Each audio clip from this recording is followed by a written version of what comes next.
Hello and welcome to the LuckyShots podcast. I am Ricky Larson. And I am Brock Loftus. Thank goodness he finally showed up. Yep.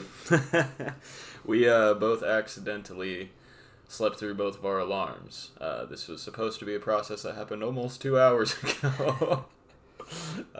Happens to the best of us. Yeah, late nights, you know. You gotta stay up, get all the content ready. Yeah. That's definitely not what I was doing. I was just playing video games, but I can use that as an excuse. I was reading a book, which is a lot lamer. Well, maybe that's why you're more intelligent than I am. I don't remember the last time I read a book. It was good. It was The Magician's Nephew, the book before The Lion, the Witch, and the Wardrobe. Oh, okay. I've seen those movies. Uh-huh. They're good. Well, we got a pretty packed show for you guys today. We'll bring you some news and notes, the top performers of the week, some starts and sits, some waiver wire pickups, the matchups for the week. A lot of good matchups. I like the look of it. We'll get into who our It's a Lock is for the week, and then we'll preview the primetime games. So, without further ado, let's get to breaking news. All right, so we've got some breaking news here with a lot of injuries. I figured this news portion would be more filled out with some trades because November 3rd was the trade deadline, but no blockbuster trades, so mostly just have some injuries in here for you. Tevin Coleman from San Francisco, he returned to the field last week from an injury and went right back out. Hurt his knee and is out indefinitely. With all of the situations going on in that backfield, it's looking like JaMychal Hasty is really the only option. But honestly, a San Francisco running back is a good option regardless of who it is. They always all score really well. So, JaMychal Hasty, somebody you could look at. You got A.J. Dillon from Green Bay tested positive for COVID. So he is out this week. That affects Jamal Williams. He was in the running back room with him, so he is also out this week. And that just makes a whole messy situation because you still have Aaron Jones. He is not in any danger of the COVID protocols, but he's still questionable as a game-time decision with the same injury that he's been having with his calf for the past few weeks. And it's honestly, as a Aaron Jones owner, I am highly annoyed because just tell me if he's playing, I mean, it's been 2 weeks. This will be the third week, and I still am waiting until game time to know if he is playing. Like, just let us know before the game starts, and at least I've got some decent pivot options if I need to, but especially this week with it being a Thursday night game. I will be at work when game time starts. I don't have time to be paying attention to if Aaron Jones is going to be in or out. But I mean, I can't just plug him out of my lineup and then he end up playing and I lose out on all those points. So I mean, it's just... Yeah, don't you have Dexter Williams though? I do not. I had Jamal Williams for the past couple weeks. Dexter Williams is not somebody I would be super high on. I feel like if they don't have a solid running back, they'll just let Aaron Rodgers and Devontae Adams run the offense. So, I mean, I've pivoted elsewhere, but it's very annoying. The Packers do really well with those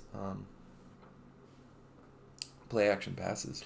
Aaron Rodgers does like to get out of the pocket, so...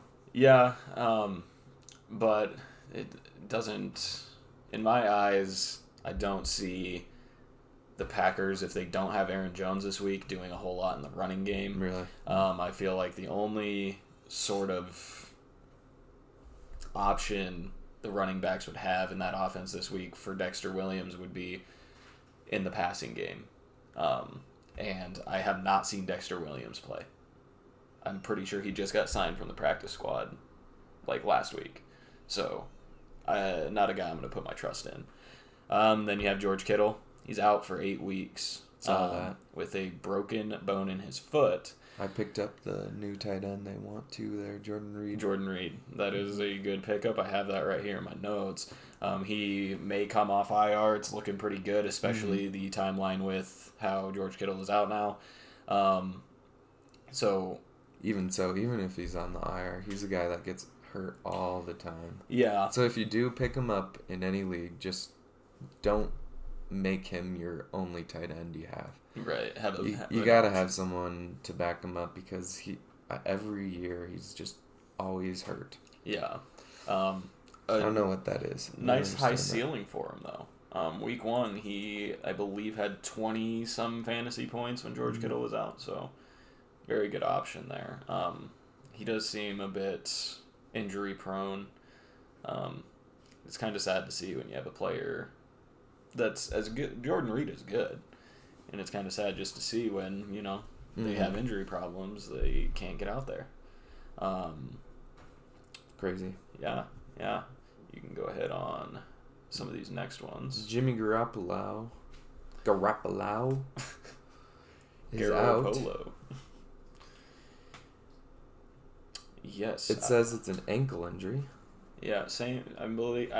From what I'm understanding, it's the same. And may not play again this entire season. No. Out indefinitely, Jimmy Garoppolo with an ankle injury. Sounds crazy to me, but that high ankle sprain he's been dealing with. Okay. Yeah, I believe that's the same injury, and if they do believe in Jimmy G as their guy, going forward in the future, I can understand where they would keep him out the rest of the season, let him. Okay. Because I don't think the Niners are a contender this year, just with all of the injuries they're having to deal with, And then it looks like you got here Kenny Golladay is out with a hip. Hope him speedy recovery. I'm glad I got rid of him. Yeah. But they have a good wide receiver in Marvin Jones. Marvin Jones Jr., and I think he'll kind of fit that role. Don't get me started on Marvin I Jones. think Marvin Jones is good. I think he'll fit the role. I mean, Kenny Golladay is a little more talented. He's been to the Pro Bowl a few times. For sure. But Marvin Jones will definitely be able to produce. So I invested in Marvin Jones at the beginning of the year with Kenny Golladay being out. Figured the Lions are a heavy passing offense. Marvin Jones is going to get everything because Kenny Golladay isn't there. Mm-hmm. And Marvin Jones did not perform well at all in any of the weeks. So he's one that I'm very cautious about. I definitely will not roster again. But, it's a good option if you're the Kenny Golladay owner. Okay. Jonathan Taylor is questionable with an ankle. Rough. But I've talked about this few times. I really like Nyheim Hines. Yeah. But I saw last week that he was only really involved in the passing game. I think he only had like 2 touches in the rushing game. Yeah. Himself and Jordan Wilkins both stepped in very well, being top 10 running backs this week. Mm-hmm. Wilkins is more of the running back, in my opinion, just from looking at last week. But Nyheim Hines outscored him. Yeah, he had that sweet touchdown. Yeah. Did you see his dance in the end zone? It was very that was cool. Crazy. I wish I could do even half of what that whole flippy do was. Dude, I looked at that and I'm like, that guy's in pads. Right? I couldn't even do that in no pads. I couldn't even do a backward somersault, I don't think, with no pads. He's got a helmet on. How do you see where you're going to land? Instincts, man. Instincts. It's crazy. And then he pulled 360 backflip. So, on that note, would you rather have Nyheim Hines or Jordan Wilkins? I'm in the PPR league, so definitely Nyheim Hines. I can get that. Mm-hmm. Point per reception, that's 10 yards. Yeah, but I see more opportunities for Wilkins. So, I mean, I would probably go more towards Wilkins, I think. Let's look how many touches he had. I think he had somewhere around 20 rushes. Yeah, he did. He had yeah. 20 rushes. Yeah, so, I mean, opportunity-wise, I try to look more opportunity-wise for people I'm going to roster over necessarily PPR stats. Yeah. Because, I mean, if you're touching the ball more, you have more opportunities to make something happen. Yeah, Naheem Hines only had 5 touches. Turned it into 21 points, though. And then 3 receiving touches. So yeah. 2 touchdowns. But those are big. I mean, Jamal Williams, for example, last week, he was having a mediocre game and then got somewhere around 5 or 6 receptions towards the end of the game and ended up having almost a 20-point performance. So, I mean, PPR, definitely you want to look at a running back who's going to catch the ball. So you're saying Hines over Wilkins, in your opinion? I do like Hines over Wilkins. I think he's found the end zone with the little amount of touches almost a lot more than most people do. Makes more of his opportunities. Yeah, he's been a guy that's found the end zone. For sure. We have Austin Hooper. It looks like he has an appendix injury. Yeah, he got appendix surgery 2-3 weeks ago. So appendicitis is what I'm guessing there. Yep. And that puts you in a wheelchair, doesn't it? Like for a little bit, so it's so painful. Maybe. I think so. Honestly, I mean, the reason he's been out for multiple weeks is because you've got a cut down there and stitches, and you don't want to rip that open. But looking at being back this week, so it's good news if you're an Austin Hooper manager. Mm-hmm. I still don't believe in the Browns' offense at all. So I mean, yeah. Take Austin Hooper's return with a grain of salt, but I mean, I do like the Browns' offense more without Odell Beckham Jr., without the idea of you owe him so many targets per game. Mm-hmm. But I guess we'll just see about that. It looks like there were 2 other options in their tight end game when he was gone. Yeah, a guy that I rostered in my secondary league, Harrison Bryant. Okay. He wasn't terrible. He is just a rookie, and Baker spreads the ball out a little more in the absence of Odell Beckham Jr. So, if you're going to play any tight end from Cleveland, it would be Austin Hooper if he's healthy, because the other guys just aren't going to get those touches. Doing good. Yeah. It said something about a guy named Dejoko too or something. Yeah, crazy. He's a guy that honestly I really like. I rostered him last year, and he was very good. Mm-hmm. He's just a guy that I don't think the Cleveland Browns organization likes him, and he was somebody I was hoping would get traded at that deadline, but he did not either. Mm. And then Sam Darnold's looking like to play through his injury that he received, shoulder injury. Yeah, it's a shoulder injury. Sweet. I like Sam Darnold. I do not. I mean, come on, for the Jets. Better than what are their... So when the Jets drafted Sam Darnold, I was already not a fan of Sam Darnold. As a Ohio State fan, I watched Sam Darnold in his last college game because USC was playing Ohio State in a bowl game, and I was watching him, and he was absolutely awful. Mm. And then the Jets, with their top pick, chose Sam Darnold, and it hasn't materialized into anything. I don't like Sam Darnold as a quarterback. I can admire his toughness, I guess, playing through a shoulder injury. I do not know. Do we know if it's throwing shoulder or other shoulder? Is that a thing that we know? And I believe this is still the injury from back when he played the Broncos and came out of the game for a bit. But I do not know if it's throwing shoulder or opposite shoulder. It doesn't say. Doesn't say. So, I mean, either way, he's playing through a shoulder injury. Kudos to you for that, even though you're still a garbage quarterback. Just to let you guys know on a little secret here, he is not a recommended fantasy starter. According to ESPN. Which is crazy to see that they would say that about him. That they would have to say that. That is what I'm shocked about. Why would you need to say that? All right. Well, that's all we have for... Oh, wait. Nope. You have more? I threw in some extra stuff. So just a little bit of trade news. Will Fuller, there was an idea he may go to Green Bay, but Green Bay, Will Fuller, the Texans, none of them could agree on how much Will Fuller was worth, and that didn't end up happening.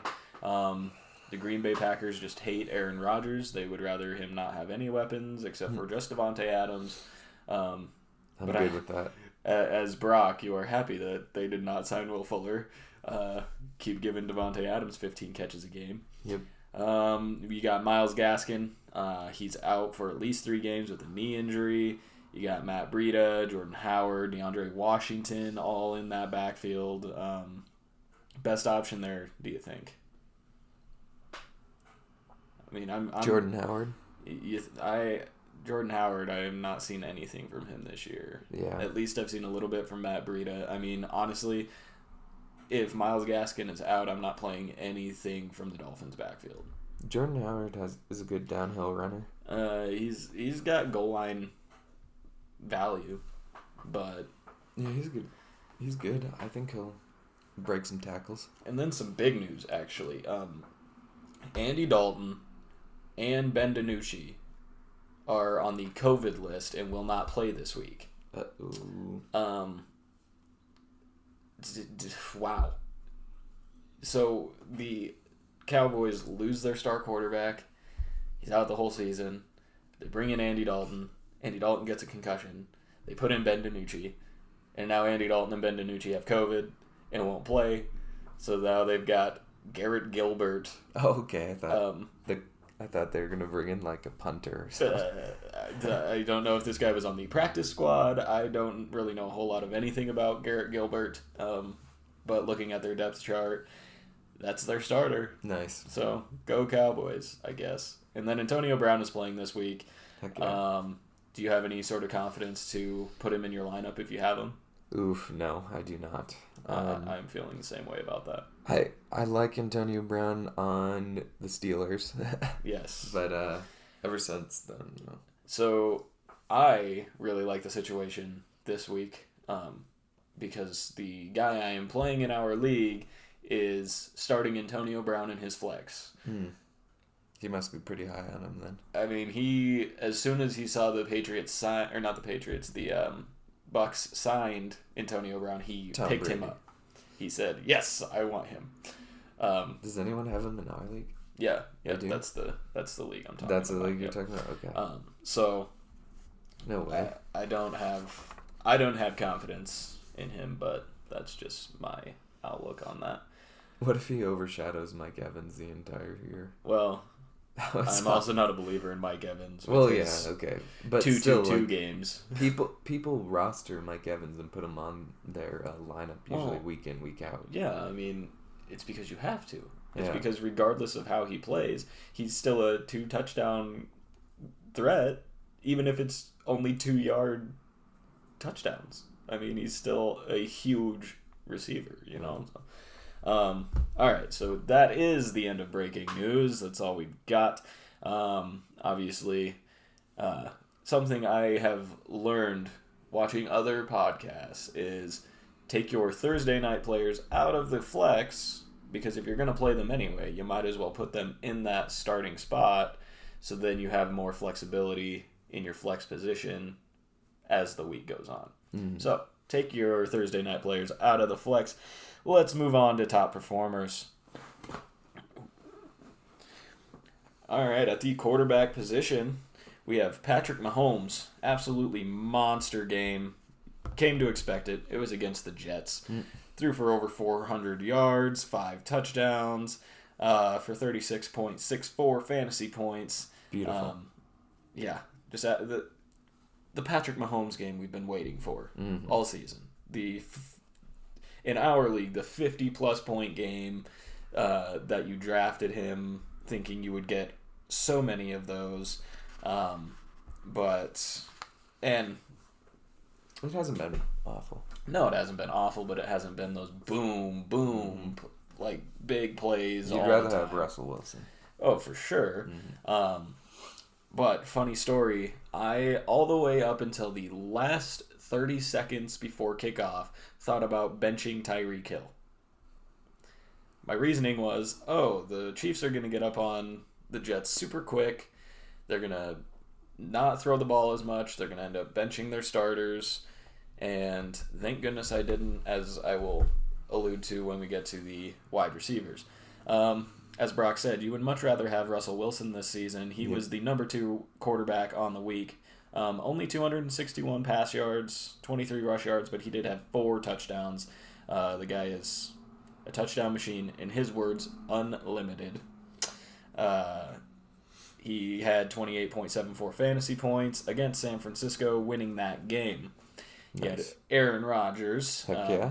Of course, Brock is just going to murder everybody in our league with Aaron Rodgers and Devontae Adams.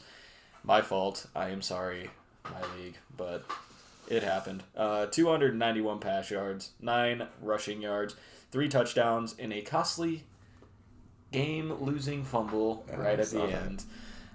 Still had 22.54 fantasy points, losing to Minnesota. Talk about an upset of the week. Yeah, I was happy about it. I mean, Minnesota, wow. They just let Dalvin Cook destroy him. Oh, they did. They did. Absolute monster. I mean, I think it was better than the Derrick Henry game a couple weeks ago. But, man, absolutely incredible. Poor guys.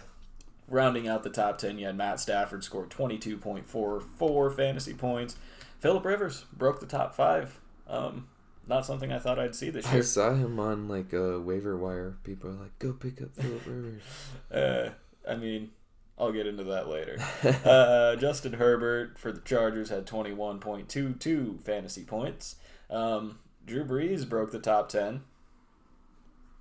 Very interesting. 19.6 fantasy points. It ain't easy being breezy. Tom Brady, Tampa Bay, 19.06 points.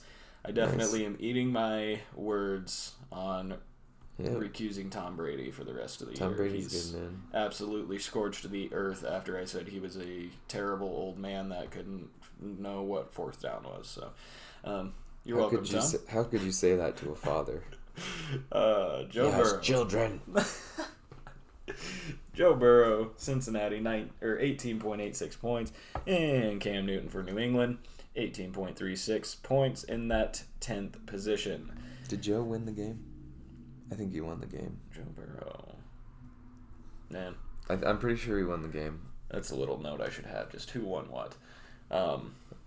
Don't you worry, child. Oh, old Joe Burrow, though. Coming out and, I mean, he's not scorching the earth. He's not Tom Bradying anything, but he played Tennessee. He's playing. Why doesn't it tell you that they won or not?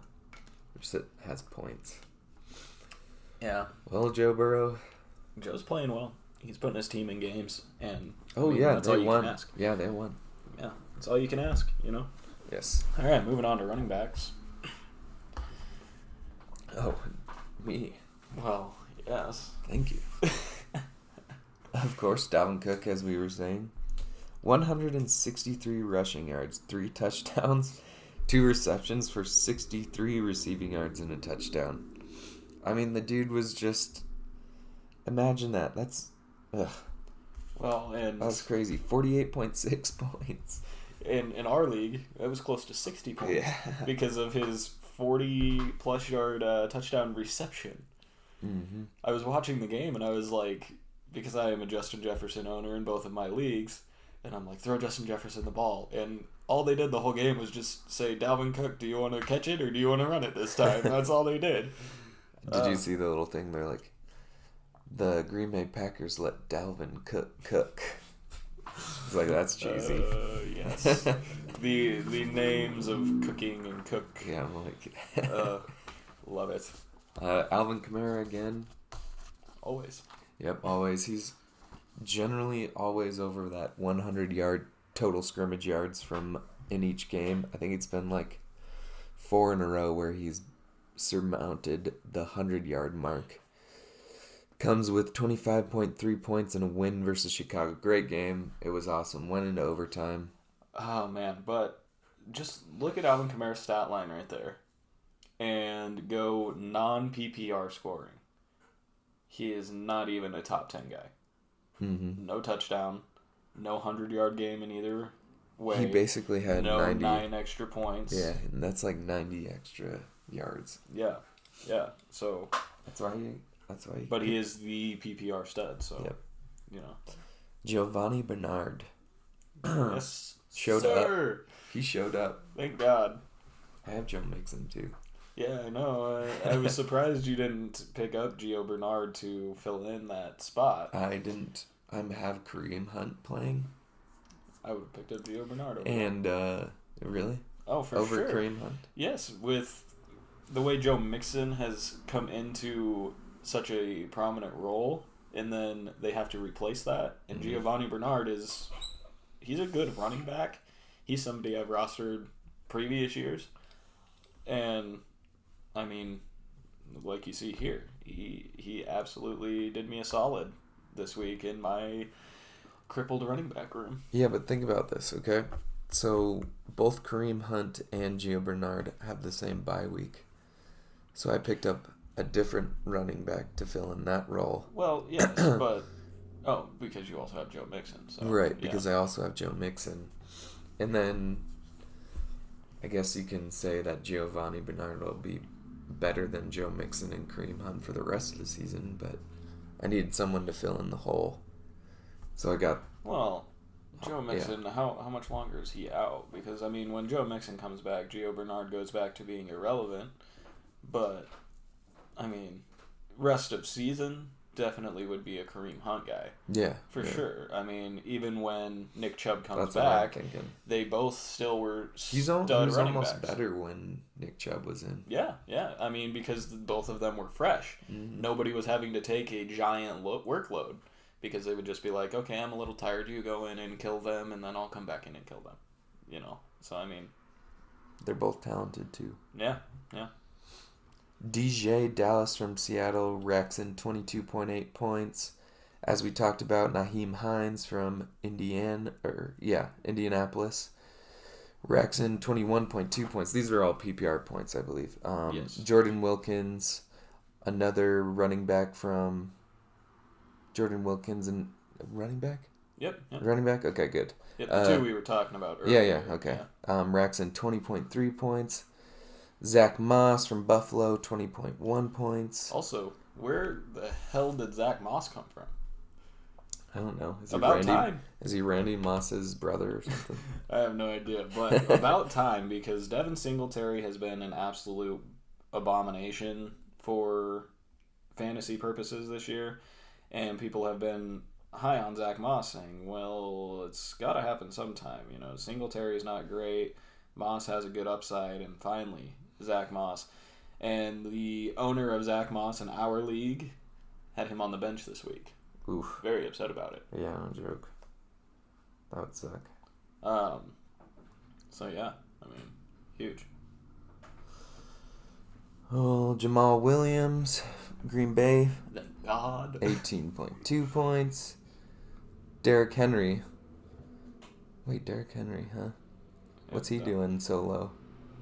I mean, it's still top 10. Yeah. I mean... 17.2 points, which is great. I just think he didn't score a touchdown this week. Philip Lindsay, 15.6 points. Good to see him back, especially for Broncos fans. Oh, yes. I mean, he, in the last two games... The game where he got a concussion and went out, 7 carries for like 60-some yards. Almost 10 yards a carry. I think it was 70, actually. Last week, it was 6 carries for 70 yards. Yeah. Over 10 yards a carry.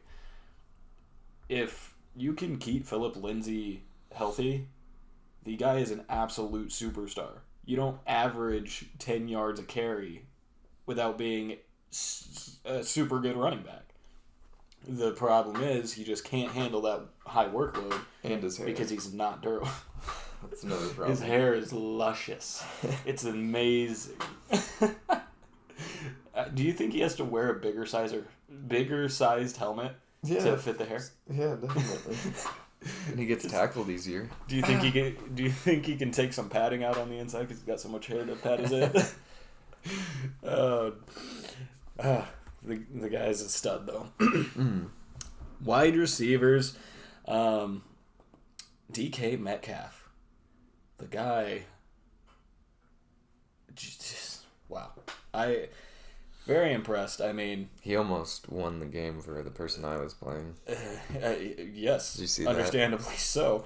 12 catches, 161 yards, 2 touchdowns for 40.1 fantasy points in the win against San Francisco. And this is not our league settings. In our league settings, I believe DK Metcalf was in the 50-point range. Mm-hmm. And Brock had... Did you have a defense playing at the time? Is that all you had left? Oh, no. He... DK Metcalf played like the 2:00 game, I think. Oh, okay. DK Metcalf, Brock is pretty handedly, after the morning games, beating his said opponent. And DK Metcalf comes in and narrows that gap like the presidential race right now. Makes it razor thin, and I'm like, oh my god, this guy actually has a chance to beat Brock.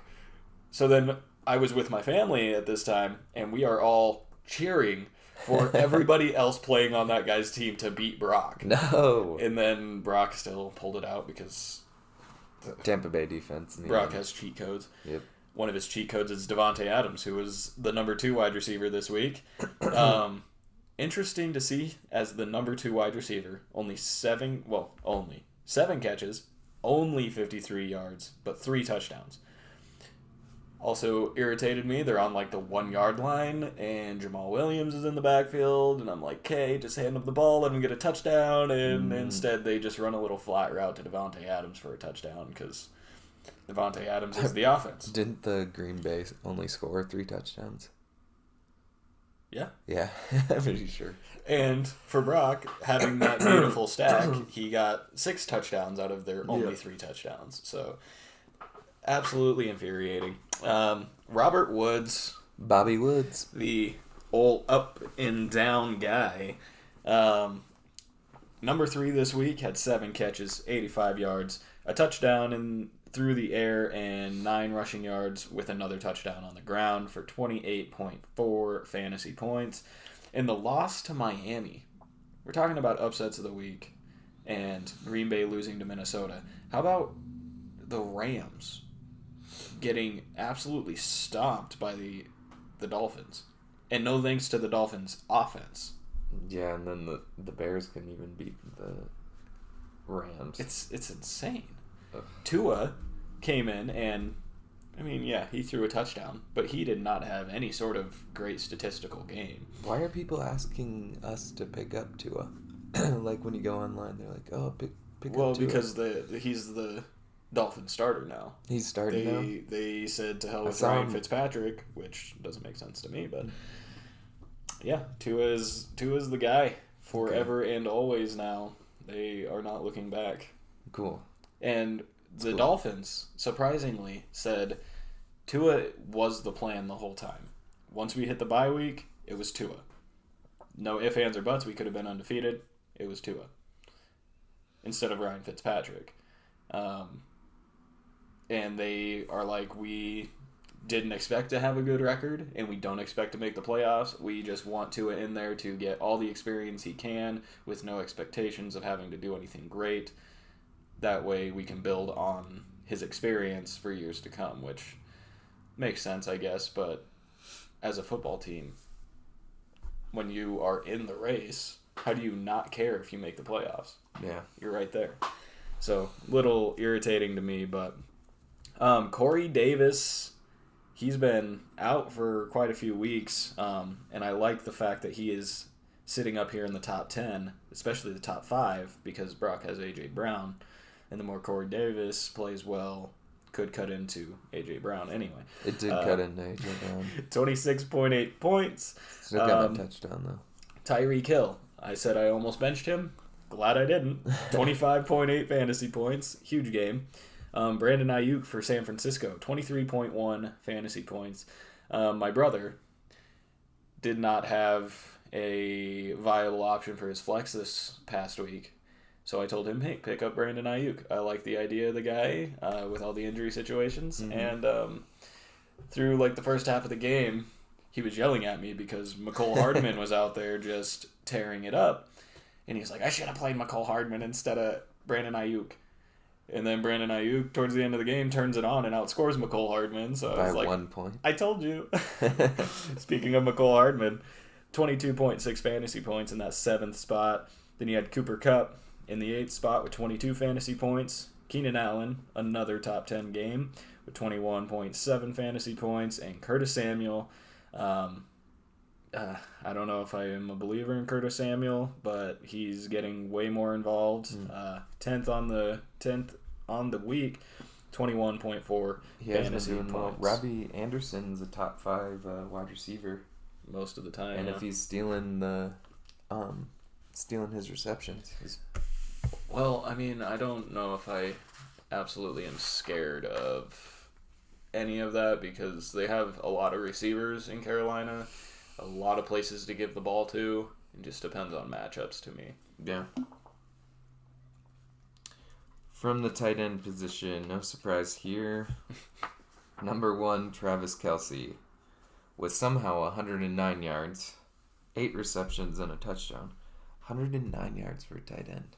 I mean, it's not surprising. It's Travis Kelce. Right, it's not, but 109 yards. I mean, they throw him the ball consistently, and it's not just the short little targets that normal tight ends get. It's down the field, you know.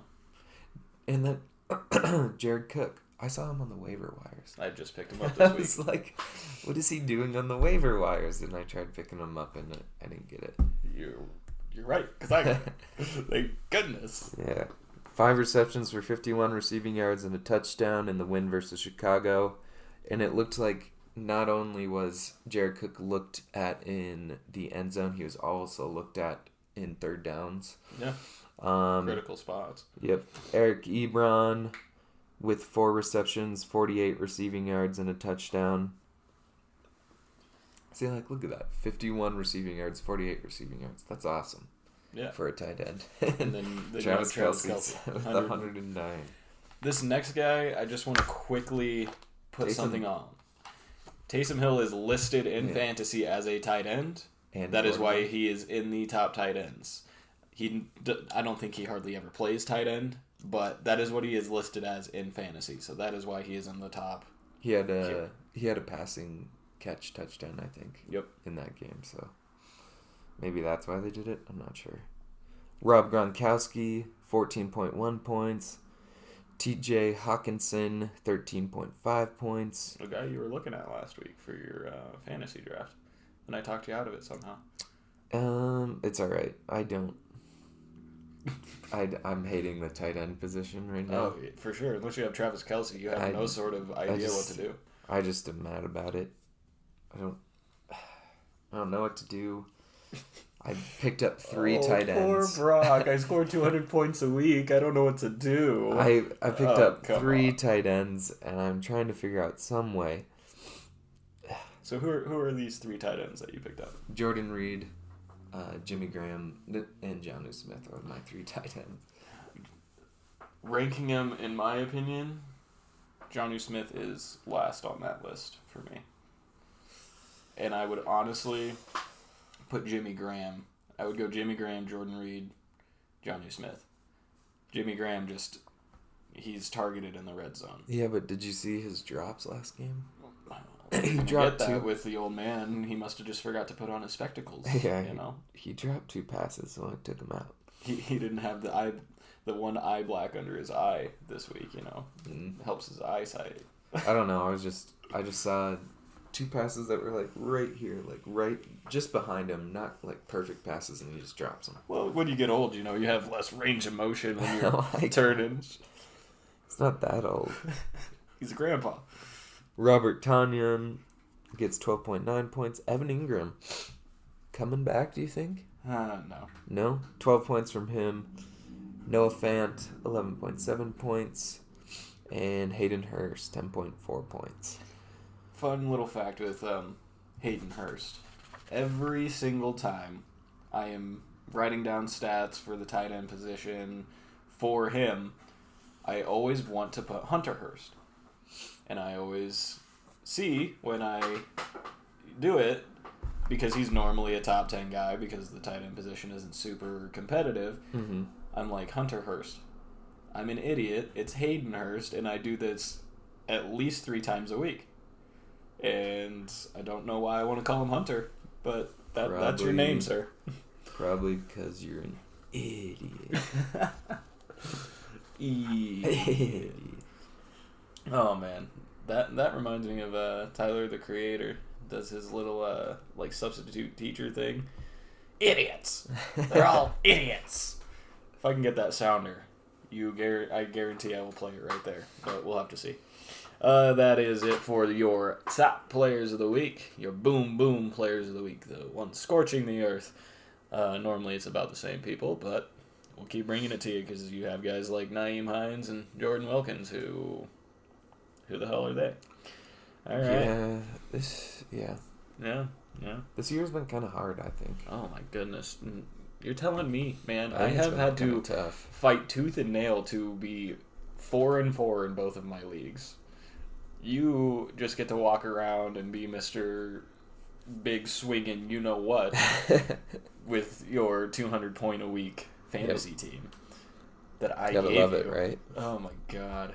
I wouldn't even be so mad about it if I hadn't given it to you. Mm-hmm. I gave it to you. I gave you Chris Carson, man. Which hasn't paid off yet. It's going to start paying off if he stays healthy and starts playing. He's good. I think he'll play this week, hopefully. If he doesn't, then I'm back to playing 2 backup running backs again, so that's fine. Anyway, let's move on to our starts and sits of the week. We're going to start at the quarterback position with Josh Allen from Buffalo. Dun, dun, dun. All my eggs are in his basket. Whoa. Yeah. It's a lot of eggs. I sold away Aaron Rodgers. Did you paint those eggs? Yeah, I mean, Easter time, man. Yeah. the stallion turning into the Easter bunny, you know? I think Chris got all my eggs before Easter, but whatever. Well, we're talking about eggs. Who does anything? Who paints eggs for Christmas? I don't know. Brock, come on, get out of here. All right, I'm starting Josh Allen this week. Seattle is 31st to fantasy quarterbacks this season, giving up an average of 27.71 fantasy points per game. It is a little tricky because Allen has had 4 straight down games with 22 points or less and 2 straight weeks without a passing touchdown. And he barely squeaked on the board last week with a rushing touchdown. So it's trending down for Josh Allen, but the matchup against Seattle, who bleeds fantasy points to quarterbacks, I think he's up there. I think that's what he's going to do. I could see a 30-point game coming out of him this week at least. I sure hope so. Who would be your quarterback this week? I have Tom Brady. Makes sense. I think he's a must-start every week. Yeah. Going forward. He plays New Orleans, who gave up 20 points to Nick Foles, which, I mean... And Nick Foles is not good. Yeah, and so that's Nick Foles. I think really it's a no-brainer. Well, I like that matchup as well. You have Antonio Brown, even though I don't think he's going to be a huge factor. Rob Gronkowski. The reason I am okay with buying into Tom Brady again is because Rob Gronkowski and him are starting to look like the Rob Gronkowski and Tom Brady of New England, where just nobody could stop it, and regardless of what was happening, he could just give the ball to Rob Gronkowski. And that's what we're starting to see again these past few weeks. Mm-hmm. Moving on to your running Rob back. made the and top. He's been top 10, well, top 5 actually, I think, the last 2 weeks.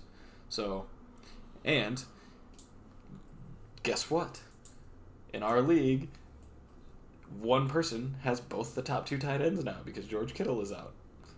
My mom has Travis Kelce and Rob Gronkowski and doesn't know who to play. And I'm like, well, obviously you're going to play Travis Kelce, but Rob Gronkowski is looking like a decent flex option every week now. I think your mom wants to give me Rob Gronkowski for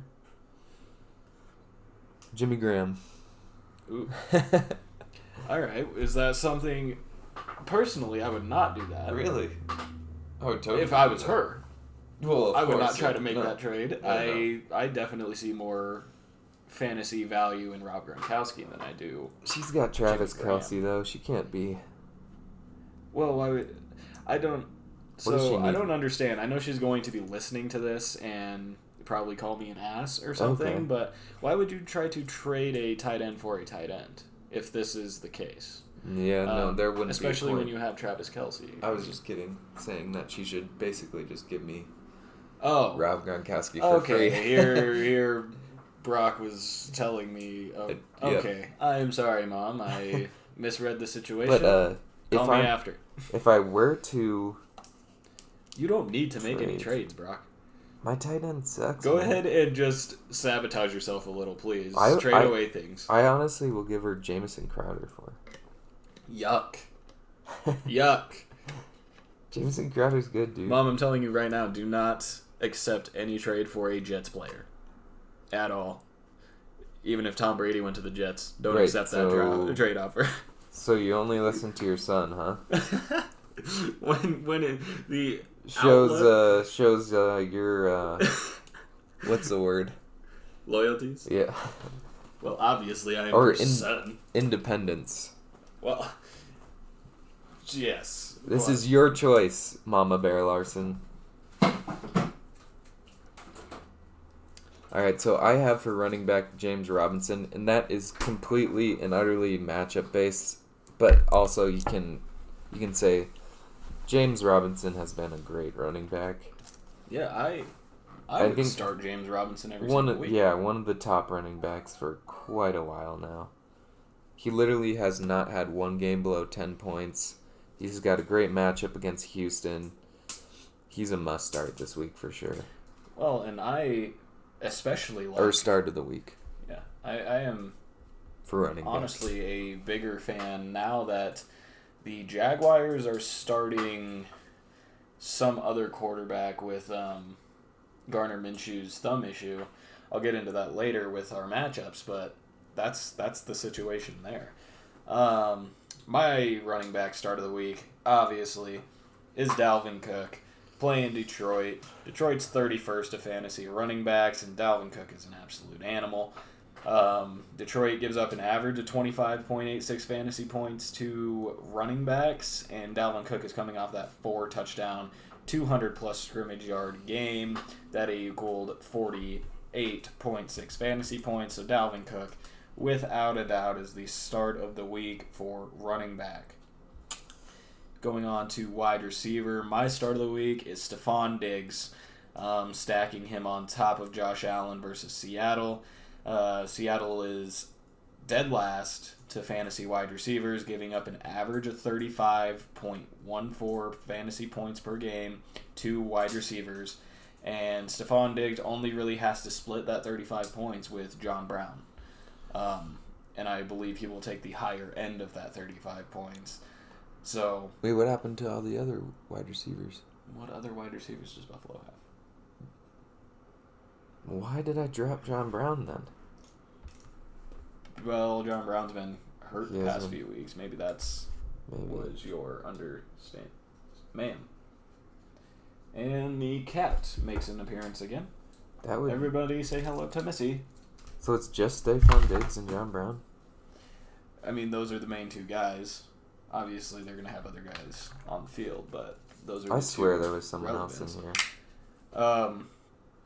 But Stephon Diggs has 3 straight games of 6 catches or more, along with Josh Allen having 2 straight weeks without a passing touchdown. Stephon Diggs has 2 straight weeks without a receiving touchdown. Those go hand in hand. But, again, both those guys against a bleeding fantasy points to the passing game team of Seattle. I think he is that top guy. Wide receiver. Allen Robinson for me. I like the call, Brock. I need it as well. One sec here, folks. Allen Robinson at Tennessee. Good matchup. Most targeted wide receiver in the league. Not the most receptions, but most targeted. Or not most targeted, up there. Sorry. Yeah. I misspoke. He's definitely top 3. I don't think he's the most targeted, but he's up there. He should be. He should be. I've watched the Chicago games the last 2 weeks, and I'm absolutely horrified at what they're doing over there. Yeah. Nick Foles doesn't know who to throw the ball to. Nick Foles, man. Garbage. It's kind of hard to watch the Bears play, but... I mean, they're still somehow sitting at, what, 5-2? Yeah. 5-3. No, 5-3, yeah. Yeah, 3 straight L's. Yeah. Gross. It's rough. But yeah, so he's playing, I think... One sec here. I think one of the worst defenses against the pass, fantasy-wise. I have in Tennessee. If you would like to look. Yeah, I'm looking right now. Yeah, I mean... I think it's like 30-something, actually. I really like the outlook on it. Yeah. If you go to league and go to my team. Standings. Yeah, but then it's not going to show me the... Yes, it will. Oh, it will. Yeah. Yeah, 31st, so... Yeah. 32 teams in the NFL. Yeah. Literally. Not 33. No. 30... There's 33? Okay, no, it was good. a joke from a few weeks ago. You're scaring me, man. I You get thought there was nervous when this 33 thing's in teams. front of me. Okay, well, yeah, he's playing Tennessee, who gives up the second most points to wide receivers. Like I said before, he's one of the most targeted wide receivers, and he's making plays. He made a great play in the end zone. Absolutely beautiful. Last week. The The only thing with him is yards after catch aren't the same as it used to be. I've seen him go down and not catch it in stride like I'm sure he's used to. Nick Foles. Yeah, he's been having to come down for catches. He hasn't been, Yeah, not hitting him in stride, but yeah. I mean, which was a big thing for Allen Robinson. He's a fast guy. Just give him the targets and he'll He's make talented. magic happen. Right. Moving on to tight end. Darren Waller this week against the Chargers. The Chargers are 25th to fantasy tight ends. They give up an average of 9.57 fantasy points per game, and they've given up 5 touchdowns to tight ends through this season. And I know 9.5 points doesn't sound all flashy and great, but Darren Waller is that upper tier of tight end in the league. And, I mean, with how the tight end picture is looking for everybody, it's not impressive. So I think if you get 10 points out of Darren Waller this week, or maybe 16 with a touchdown on top of his receptions, I think it's a great week for Darren Waller. Mm-hmm. You kind of almost have to have a touchdown from a tight end to get any production out of him. Unless it's Travis Kelce and he gets 7 catches for 109 yards. Yeah, that's crazy. I have Noah Fant, and he's a Denver tight end, which is really lame. The Denver passing game's rough. He's not scored over 20 points the entire season, but he's always been there in the 10-point range. Yeah, and he's a top tight end, especially, like I said, in this He's outlook. He's playing the Atlanta Falcons, who is a good matchup. I went really matchup based in these starts of the week. As do. I really think it's important to understand that sometimes it's, no name players can make big points, and it's all because of that matchup. Well, yeah, and I mean, you're obviously not going to have all of the top guys.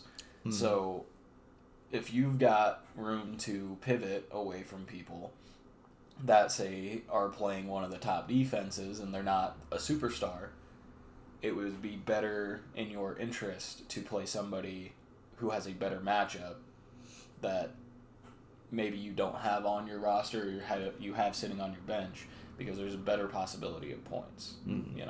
So that's where I sit with matchups. I am a big matchup guy as well. I think it's important. All right, so moving on to sits of the week. I'm probably going to catch flack for it, but Lamar Jackson is playing Indianapolis, who are the top defense against fantasy quarterbacks. And Lamar Jackson,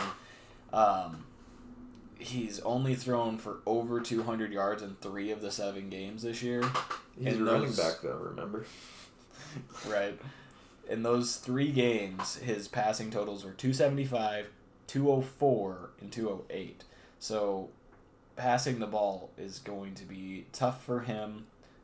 They also have a very good running defense. So, I mean, I don't see it happening. The Colts only allow about 15 points per game and around 228 passing yards per game. And their touchdown to interception ratio is in favor of interceptions. 10 touchdowns to 11 interceptions to quarterbacks. So, and Lamar Jackson has 7 turnovers this year. So, it's just a very bad matchup for me. Then we move on to running backs. Zeke Elliott against Pittsburgh. Another matchup base. Pittsburgh second against running backs. And not only matchup based with Pittsburgh, I think Ezekiel Elliott, with all the fumble problems and the quarterback problems, I think he is not a complete starter like he used to. I think he's a matchup based running back nowadays. Just the whole situation with the offense of Dallas. Since the Dak injury, Zeke has had 12 points or less every single game. He has yet to score a touchdown since Dak's been out, and Tony Pollard is starting to get more involved in the offense. Zeke, like you said, he's just kind of slipping down. Mm-hmm. But when you have a offense that is in complete shambles, it's hard for anybody, even if they are a complete star, to make anything happen. You look at Amari Cooper and CeeDee Lamb when Dak was healthy. Those guys were top 15, top 20 wide receivers every single week. Without Dak, where have they been? Where has this whole offense been? You know what I mean? Mm-hmm. So I just think anybody in the Dallas offense is just kind of tough to start the rest of the year. And now with COVID taking out your number 2 and number 3 quarterbacks, you have a practice squad guy playing quarterback for you in the NFL. It's just not a good outlook. At wide receiver, Darius Slayton. Even though Darius Slayton is the top option for the Giants, they're playing Washington, who is number 1 against fantasy wide receivers. Wow. They only give up 15.57 fantasy points to wide receivers per week, and you have to think that 15 points is split between multiple people. So Darius Slayton even getting to double digits would be impressive to me, even if it's just 10 points this week. Mm-hmm. But Darius Slayton has only scored double-digit points in 4 of the 8 weeks of the season, and his last 2 weeks were only 11.8 and 10.6. So I mean, if you're have a guy in the flex that maybe is terrible, maybe you could plug him in, but against Washington, I see maybe a 5 or 6 point game from him. A couple of catches, and that's about it. I put the football team's defense on my roster today, or for this week. Yeah. It's playing the Giants. A good look. I mean, I was a little conflicted. I wanted to put them on there, but the last time they had played the Giants, it wasn't fantastic. I mean, it was good for a defense, but it wasn't fantastic, and there were some better matchups that I thought.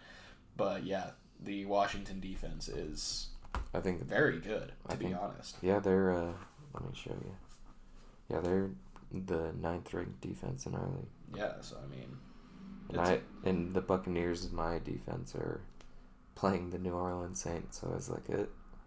Yeah, that's not good. That's a tricky matchup because the Bucs are such a good defense, but that matchup is kind of tough. Yeah, it is rough. At tight end, Dalton Schultz against Washington. No. Who is Dalton Schultz playing? Will you look that up for me? Pittsburgh. Dallas? Pittsburgh, yep, because I've got it here. I have Washington on my notes. That's weird. Okay. Pittsburgh is number 5 to fantasy tight ends, only giving up 4.14 fantasy points per game. Ooh. I don't understand how Pittsburgh's only 5th to tight ends when they give up 4 points to tight ends per week. And Dalton Schultz has 4 straight weeks without a touchdown. The quarterback situation that we have been discussing doesn't look good for him, and he's only broken 50 yards once since Dak's injury, so Honestly, if I am talking about the Dallas offense, I would look to trade away all of the Dallas offensive weapons. They have names. There may be people that you can sell in your league, but I would not start them. There's a thing that says, should fantasy managers fade all Cowboys? Yeah. Nice to see a little confirmation there. But yeah, I would. Because I don't see a whole lot of things coming out of them, and if you're able to get somebody of value for the names of the Cowboys players, then it's something you should do, especially going into this final stretch. That'd be a tough sell, though. Honestly, it might not be. People might see the names and say, "Oh, well, they have a chance because they are this person." You know, like Amari Cooper, for example. He is the number one guy there, and you could try to sell him, and people think, well, if they're going to throw the ball, they have to throw to Amari Cooper because he's the number one guy. So, I mean, there is still a chance to sell. I mean, if you were going to sell them, you should have tried to sell them a couple of weeks ago. That would have been a better time, but I feel like you still might be able to do that. Or like right when Dak got hurt. Yeah. Hey.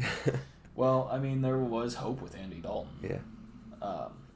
But he was good on the Bengals fantasy-wise. We've seen how that all has gone. Yeah, rough. Oh, well. All right, that was your starts and sits of the week. We're going to move on to the waiver wire. Some people that you should pick up if you need. And that's always a big thing, if you need it. A lot of people will go to the waiver wire, see somebody that went off last week, and drop somebody of value from their team chasing those points. Don't do that. If you have a solid player, keep that solid player. Don't chase the points. Because there's no guarantee of those points coming, but there is that guarantee of your consistency of that consistent player. The only way you would need to do waiver wire pickups is if the person is more reliable, or you just need that position filled. Like for me, with my running back situation, I have been constantly on the waiver wire for running backs because I always have people hurt and I always need somebody to replace them. But I wouldn't go out and drop Aaron Jones for somebody that scored 50 points last week because the fantasy consistency is there with somebody like that. But at quarterback, we've got Phillip Rivers. He's only 8.1% owned. He's trending up. He has 2 straight weeks with over 20 fantasy points and 3 touchdowns. He has a B-graded strength of schedule for the rest of the season. A to B, A being the best, F being the worst. So he has a favorable schedule. Plays Houston twice, Tennessee twice, the Raiders, and Jacksonville. So that right there is 6 games of fantasy value against teams that aren't great against fantasy quarterbacks. So Phillip Rivers, I think, is a great pickup if you need him. Ben Roethlisberger, huh? Yeah, he's valuable. I think Big Ben just likes to throw the ball, and he'll get you those yards. I mean, it's all about volume in fantasy.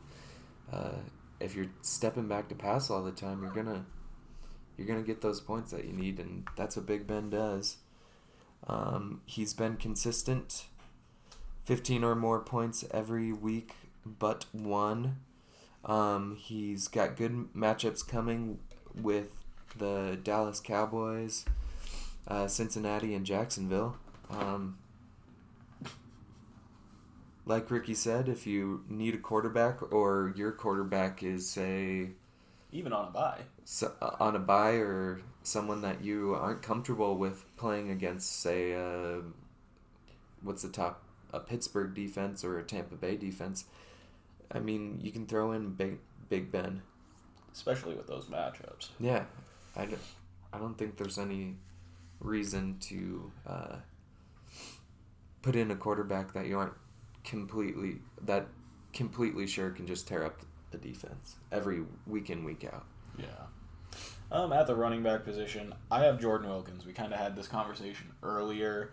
I just like Jordan Wilkins for the fact that he is more of a volume guy, not necessarily a catch the ball type of guy. Mm-hmm. Like I said, last week he had 21 touches, had a total of 113 scrimmage yards and a touchdown. And Jonathan Taylor, I put here he hasn't been productive. That's because they don't use him efficiently.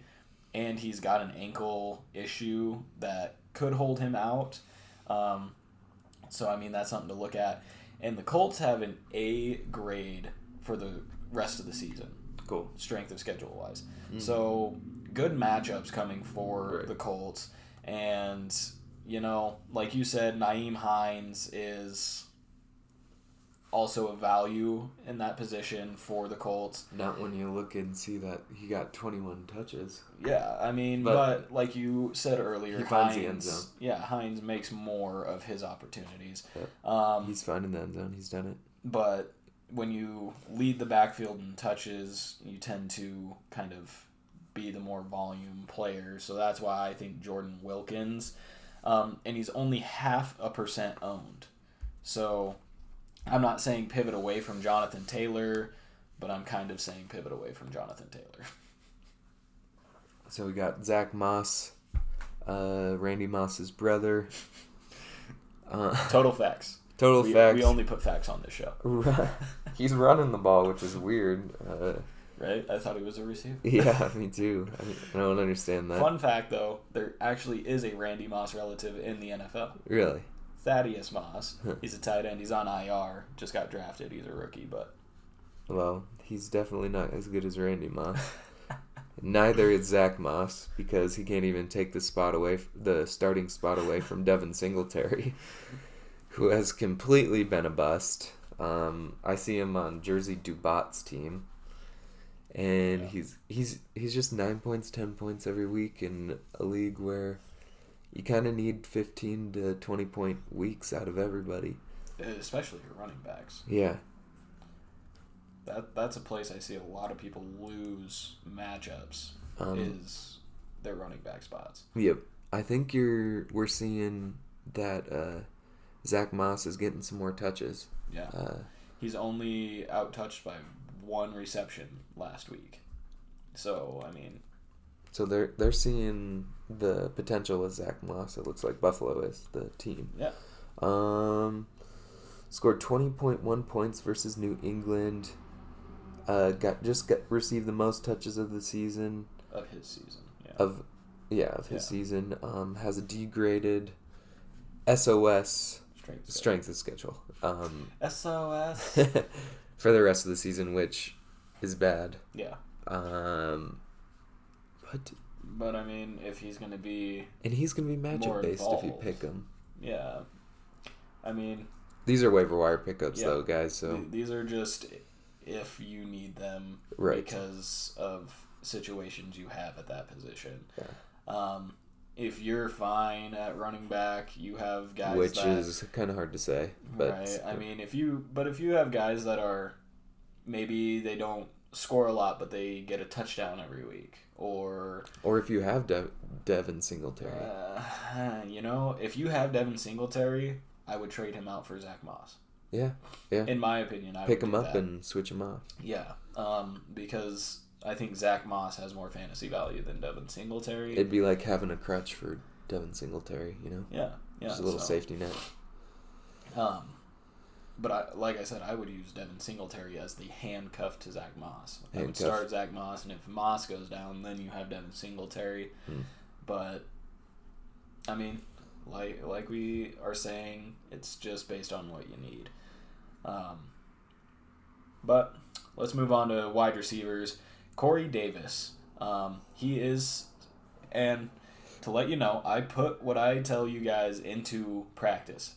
Corey Davis is on my wide receiver pickups this week, and I picked up Corey Davis. I don't know if I'm playing him this week just based on what else I have, but looking at matchups farther down the road, there are places I will need Corey Davis. He's only 36.7% owned. Average is 16 points per game. He has been hurt for quite a few weeks, but he's back in.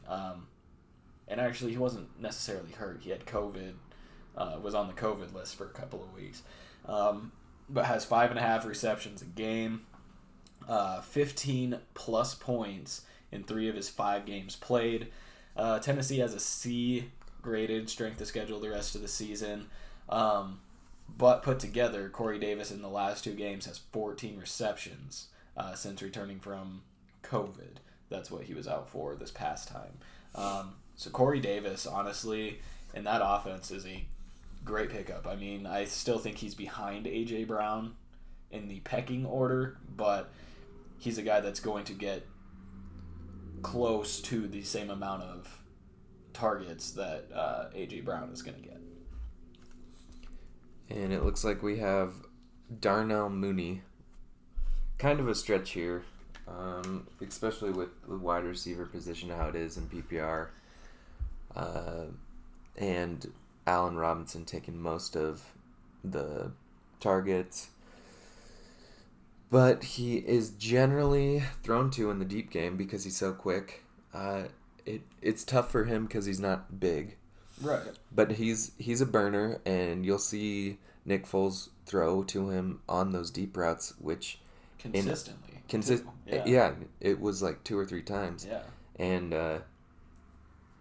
in our league, we get bonuses for that kind of stuff. So definitely someone to look at. But with the wide receiver position, how it is, it might be a little bit of a stretch here. I mean, honestly, that's what I would think too. But with his average target distance being 15 yards, he has 10 deep targets this season, and at least 6 of those have been the last 2 weeks. And he has 80.1 air yards per game. And he's number 7 in the league with that yard after catch you've been talking about. He is on here because of what I've seen the last 2 weeks and how infuriated I've been with the usage and the targets he's getting as compared to Allen Robinson. Mm-hmm. But like you said, in our league, he has those high-value opportunities of those deep balls all the time. I mean, a 2-point boost is, people are like, it's just 2 points. Yeah, that wins games. Yeah, in our league, say Darnell Mooney got a 50-yard touchdown. He would get 5 points for an extra, for that 50-yard touchdown. 4 points because it's over 40 yards as well. It's 4. Plus the touchdown is 6. So that's 15 points right there. On top of the 5 points he will get for the 50 yards, makes it 20, plus 1 point for a catch. So 1 catch for Darnell Mooney could be 21 fantasy points in our league. Like, those are high value targets right there. He gets 2 of those, that's 50 points. Mm-hmm. So it's insane. But like you said, a stretch, but especially if you're in a deeper league, or like there's leagues that have 3 wide receivers, Darnell Mooney is a guy that you could look at. But like you said, a bit of a stretch. Mm-hmm. There's a reason he's only 3.7% owned. Yeah. At the tight end position, this one is also kind of a bit of a stretch with who Indianapolis has, but I have Trey Burton, who's 9.5% owned. Tim Burton? I thought he was making movies. He decided to play some football. Oh, okay. Yeah. Multi-talented, huh? He said, I've made my mark in movies, let's try football. But he has 3 touchdowns in the last 2 weeks, and the stat here is that 2 of those 3 touchdowns have been rushing touchdowns. Cool. They line him up at it's either fullback or running back in an I formation, and they just give him the ball and he punches it in. He's getting more involved after the injury, and averages 11 points per game. The only reason he's a bit of a stretch is because how often are they going to continue to use him as a goal line running back? Mm-hmm. And they have Jack Doyle, who's more of the actual tight end who's catching passes. But, if they continue to use him like they have been, you're going to get 11 points out of him because he's going to get a touchdown. So I mean, he's one to look at, not necessarily PPR wise because he's not going to get a lot of catches, but touchdowns are there. I think this is a big waiver wire pickup is Robert Tonyan, especially with the tight end position how it is. Oh yeah. 4 targets per game, 19 in red zone, number 19 in red zone targets. Decent. Yeah, that's top 20 for wide receivers. Oh, okay. And tight ends. That's okay. Yeah, number 19 in the league. Yeah. 5 touchdowns, which leads all tight ends and averages 12 points per game. I think I don't see why you wouldn't pick him up, really. Yeah, I mean, the only reason you would have hesitation is because the Green Bay passing game is Devontae Adams. And especially last week when they're on the 1 yard line and they just run a flat route to Devontae Adams. Yeah, but they pass the ball so much with Aaron Rodgers, and I mean, it's nice to have wide receivers, tight ends, people like that with a good quarterback. And I mean, for you, honestly, if I was you, because who is your tight end right now? Jonnu Smith, Jimmy Graham, or Jordan Reed. Honestly, if you wanted to triple stack and throw Robert Tonyan in there, then you are guaranteed to get every single Green Bay touchdown that is not a running touchdown. Who hasn't? Just a thought. Nobody. Robert Tonyan's sitting on our waivers. Not anymore. Oh, who picked him up? I tried picking him up. It says Team Conk. Oh, my uncle. So, yes, he had George Kittle, so he's obviously scrambling for a tight end, and you picked up his Jordan Reed. So, I mean, I like Jordan Reed for you. Wait, your uncle is who? The Magic Skull Bus. The Magic Skull Bus. Yeah, no, he had a higher waiver than me. Yeah. I went for Tonyan. Yeah. But I got Jordan Reed was a good pickup for you, though, for sure. I really hope he... Yeah, anyways. All right, well, that is our waiver wires right there. Obviously, look at your waiver wires, especially with the fact that people have to drop people to pick up people off the waivers. So see who people have dropped, because sometimes somebody has to drop somebody of a decent value that could help your team. Maybe they drop somebody they don't necessarily need, like a top 25 wide receiver, and you need a wide receiver, So just look at who people have dropped, and waiver wire pickups can win championships. They can. I mean, if I'm going to win a championship this year or even be in the playoffs, it's going to be because I use the waiver wire all season because of situations. So go look at it, check out matchups, check out projections. Don't put too much emphasis on the projections because they don't know what they're talking about. No, I don't know why they even have them anymore. All right, so let's move on to matchups. We're going to walk through every single game this coming week and talk about, rankings and players that we want to watch for in the games. But keep in mind, Cincinnati, Cleveland, Los Angeles Rams, and Philly all are on a bye this week. So if you have those players, you may need to go to the waiver wire, like we just alluded to plug somebody in for any of those players. But we're starting off with the New York Giants and the Washington Football Team. The Poop League. What are your thoughts on this game? Not something I'm gonna want to watch. So honestly, the Giants are 1-7, 1-6, Ooh. 1-7 now. Not good. But I'm interested in watching the Giants. They are they're not very good, but they are competitive as hell. They've lost every game except for one by 10 points or less. They just played the Patriots down to a controversial 2-point conversion at the end of the game, where it should have been pass interference. The guy wrapped his arms around the receiver before the ball got there. They picked up the flag on it, and the Giants lost. But the Giants are playing every single team really well. And they've played teams like Pittsburgh, Tampa Bay, good teams, and they've played them close. So I'm interested in watching the Giants. They always put themselves in a position to win. They just can't close, Offensively, they're the 31st ranked offense, in the 13th ranked defense. But like I said, they keep themselves in the game, Some Giants players to look out for. Daniel Jones. It's a bad matchup. I would sit him every week. But you look at Washington, they have the number 1 passing defense in the league. So, yeah.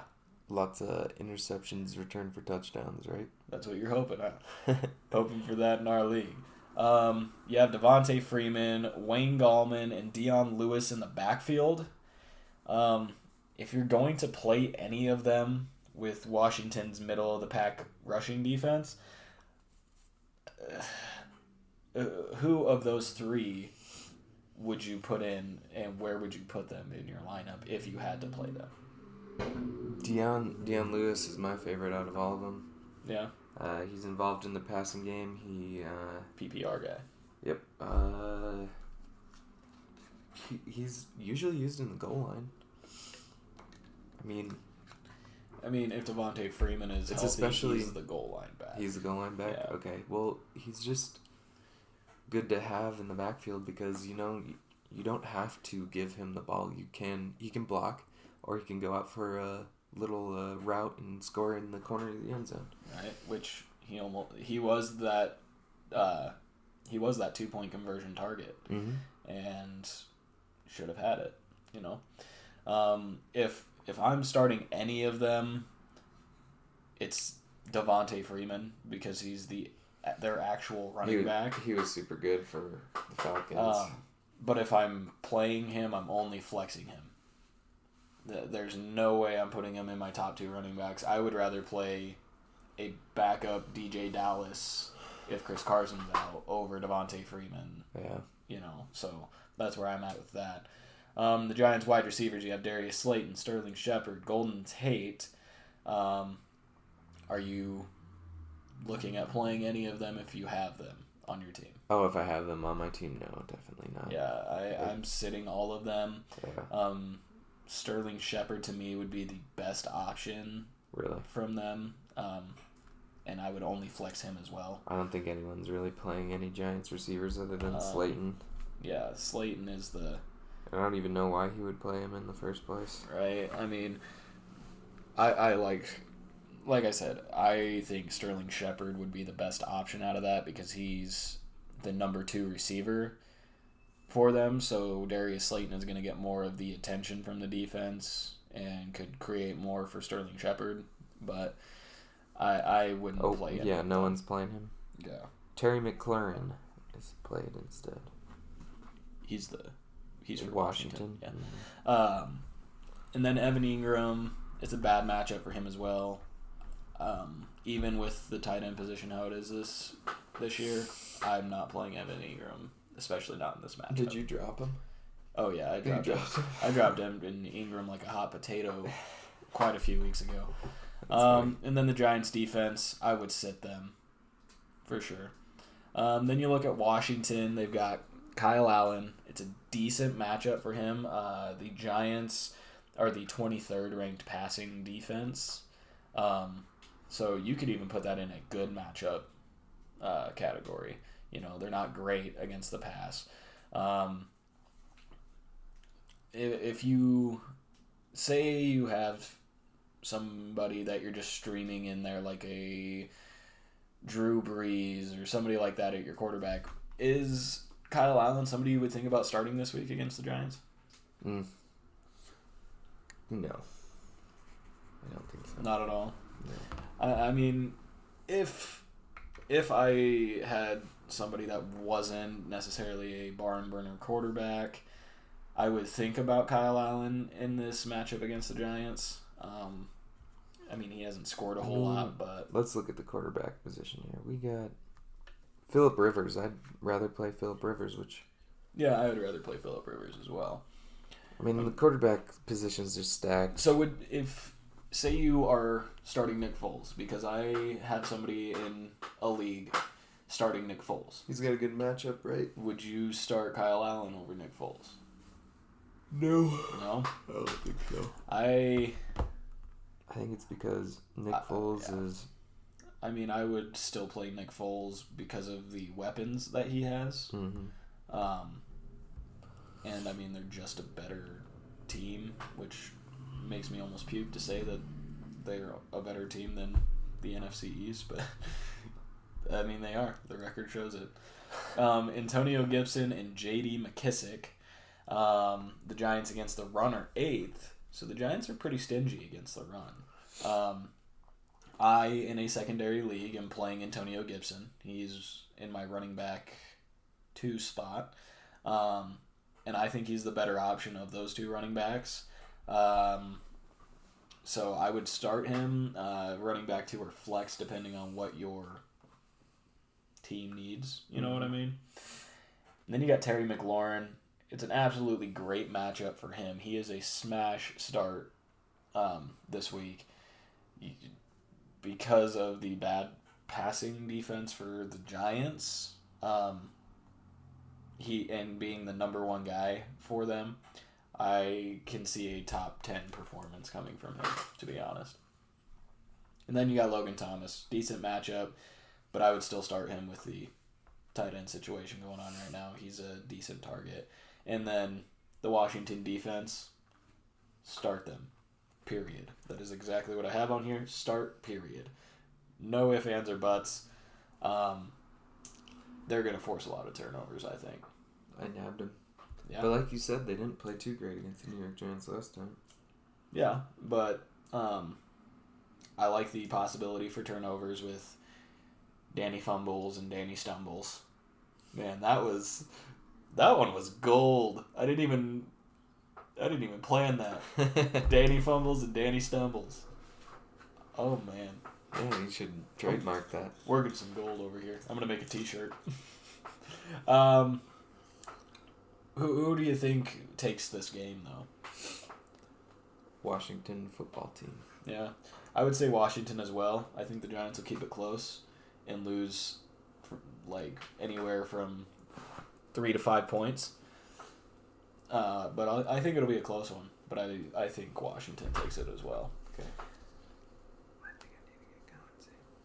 Okay. We got Detroit and Minnesota.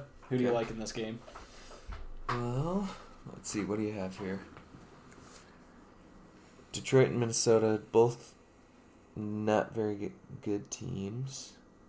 Kenny Galladay's hurt. Marvin Jones Jr.'s in. I think Minnesota's really liking how they felt with that Green Bay game.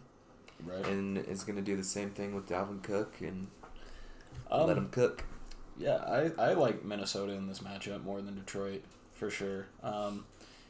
I think it's a good game for Dalvin Cook, Adam Thielen, and Justin Jefferson. I'm never going to say it's going to be a good game for Kirk Cousins, but... Turkey poo. You know, the players, Adam Thielen and Justin Jefferson's success kind of hinges on Carolina and Kansas City, or on Kirk Cousins. Sorry, moving on to Carolina and Kansas City. Do you think this is going to be an interesting game at all? I think so. Carolina's held their own. I mean, they don't have Christian McCaffrey or anything, but Teddy Bridgewater's been... I think they do have Christian McCaffrey this week. They do. I think he's back. If he's back, then yes, I think that's something... I think that's a game people are going to want to tune into. Yeah, people love watching Christian McCaffrey. I would say that could be the game of the week if Christian McCaffrey's playing. I really think people really enjoy seeing that. Kansas City, and it would be a great matchup for McCaffrey. Kansas City's 29th against the run. What a way to come back against a not-so-hot running defense to score 30 to 50 fantasy points this week. Uh-oh, who's got Christian McCaffrey? That's not going to be good for us. Old Magic Skull Bus. Uh-oh. That was his number 1 draft pick. He's been waiting for forever to play him. The old Magic Skull Bus? Yep. Uh-oh. You think it's a good game for Patrick Mahomes, Tyreek Hill, Travis Kelce? Dang, that's good. Say that again? Do you think this is a good game for Pat Mahomes, Tyreek Hill, Travis Kelce? I think it's always a good game for Patrick Mahomes and Travis Kelce. Tyreek Hill, though, he was a big end zone guy. Well, to put it in perspective, has he been getting the touchdowns like he's used to? Yeah. I know he's on your team. He's still at, like an average of a touchdown per week. Okay. And Carolina's only the 15th ranked pass defense, the middle of the pack. Okay. I think it's still a good game. I think, like you said, this is game of the week right here. It'll be the one everybody wants to tune into. Yep. People love Patrick Mahomes, and dude, I'm really scared about the Magic School Bus now. With Herbert, McCaffrey, DeAndre Hopkins, Keenan Allen, and Calvin Ridley. Yeah. That's rough. That's another strong team in our league. Yeah. Moving on to Denver and Atlanta, the garbage fire of a game. Do you think this one will still be a close game? I think Atlanta's going to pull it out, but I don't know. I didn't realize that the Broncos actually beat the Chargers last week until the night game started. You didn't watch? It wasn't on any of our channels, okay. sadly. You're just like, eh. But, Denver's middle of the pack in defense. Drew Lock can't throw the football very well. Philip Lindsay's playing, though? Philip Lindsay, I believe, is playing, yes. That's good. So that's another game I guess could be close. Probably, I mean, if it's a dumpster fire of a game in the fact that both offenses are just lighting it up, it'll be fun to watch. But other than that, I don't see a whole lot of greatness coming out of that. Calvin Ridley is still day-to-day, Okay. so that's something to kind of look at for Atlanta, but you do still have Julio, and he's been trending in the right direction for sure. Yeah, he got like 20-something last week. Yeah, he's doing pretty well for himself. Then you have Houston and Jacksonville. Normally I would say I think this is going to be a close game. I think Houston is going to just lay it on Jacksonville this week. Jacksonville's got a backup quarterback. The Houston offense is picking up, so I think it's a good game for Houston. Just a thing. Jacksonville's starting quarterback, Jake Luton. Luton? Okay. But it sounds like gluten. I was going to make a gluten joke. Yeah, gluten-free. But yeah, that's another dumpster fire game in my opinion. Then you got Baltimore and Indy. Nice. Two good defense. Yeah. So I don't think it's going to be an interesting game to watch, to be honest. I think it's going to be a defensive struggle. But you love defense, so it might be a game you want to watch. Yeah, I'd watch that. Like I said, Lamar Jackson, don't like the matchup for him. Don't like the way he's been playing. Yeah, that's another thing. Can't like the way he's been playing this year. Phillip Rivers, like I said, a stream guy. Maybe he just had to find his rhythm with the new team. Maybe. But I mean, would I willingly play any player offensively for either one of these teams in my fantasy lineup this week? Probably not. Yeah.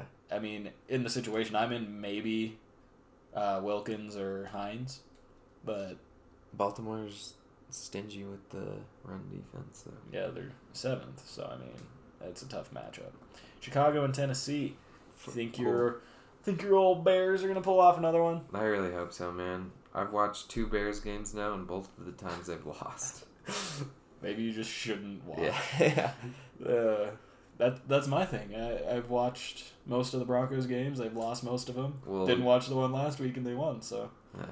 Maybe we should just not watch our favorite teams. Yeah. I don't like to be superstitious though. I want to watch the game. Yeah, same. I could give a damn less if you win or lose. I still want to watch. But I'm a Cubs fan and I always watched baseball. And then the year I didn't watch baseball, they won the World Series.